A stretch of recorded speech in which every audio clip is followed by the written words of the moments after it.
Hi, I'm going to read the story, Pinkalicious and the Little Butterfly. Spring had sprung and the flowers were in bloom. Mommy said I could pick some on the way to school to bring to my teacher, Miss Penny. I carefully put the flowers on my table. I couldn't wait for Miss Penny to see my pink bouquet.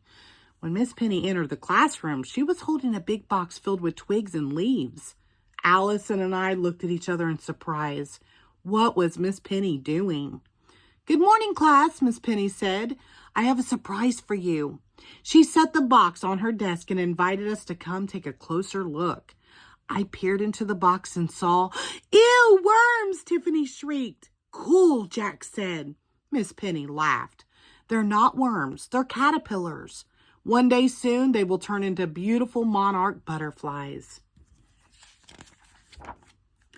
Two of the caterpillars had black, white, and yellow stripes.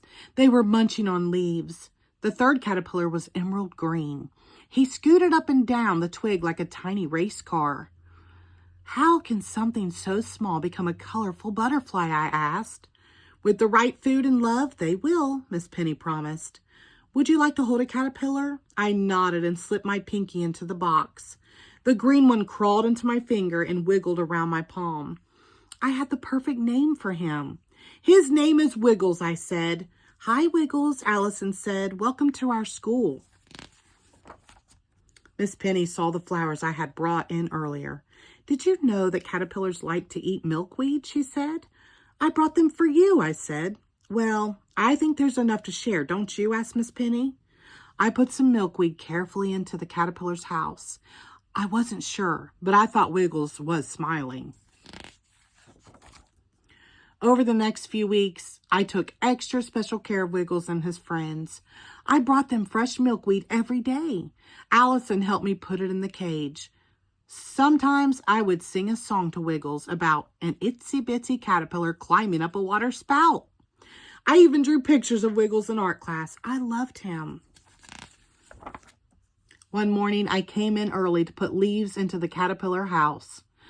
But Wiggles wasn't there. His friends were also missing. Miss Penny, I cried. "Someone stole the caterpillars." Miss Penny hurried over to look into the box. And then she smiled. "They're not stolen. They're still here." She pointed to 3 little teardrops hanging from a twig. "Those are chrysalises, and the caterpillars are sleeping inside. In a few days, they will break open. The next time you see the caterpillars, they will look very different." Over the next few days, the entire class watched and waited. Lila sharpened her pencil 10 times so she could check on the box. Jack scooted his chair closer to it. I looked at my pictures of Wiggles. I missed my caterpillar. "Look," Molly said after lunch, "the chrysalises are moving." We all hurried over to watch. Soon, 2 orange butterflies sat on a twig, but the pink chrysalis didn't move. Once the butterflies could fly, Miss Penny lifted the lid of the box and opened the window. The butterflies flew all around the room and then out the window. I looked at Wiggles' chrysalis. I was worried. Would I ever see my wiggly friend again? At home that night, I couldn't stop thinking about Wiggles. Were his wings stuck? Was he lonely? Did he have enough food? I drew a fairy princess riding a magnificent butterfly. Maybe if I showed Wiggles my picture tomorrow, he would come out and fly.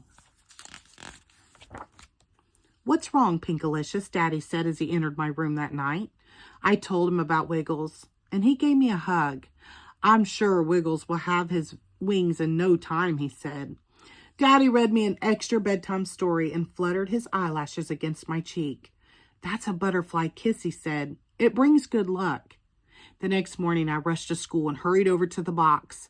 The last chrysalis had split open, but there wasn't an orange butterfly in the box. There was a pink butterfly. "Wiggles!" I gasped. Wiggles delicately flapped his pinkatastic wings. He gently fluttered from the twig to the flowers. "You can't be called Wiggles anymore," I said. "From now on, I am going to call you Flutterby." When the bell rang for recess, Miss Penny carefully picked up the box, and we went outside. "Pinkalicious, would you like to do the honors?" she asked. I came forward and gently lifted the lid. Flutterby gracefully flew out of the box. He swooped over me, then flitted onto my head before he soared upward, stretching his new wings. Flutterby, my butterfly, I called out to my friend. He dipped his antenna and then to say goodbye before sailing off into the blue sky. The end. Thank you.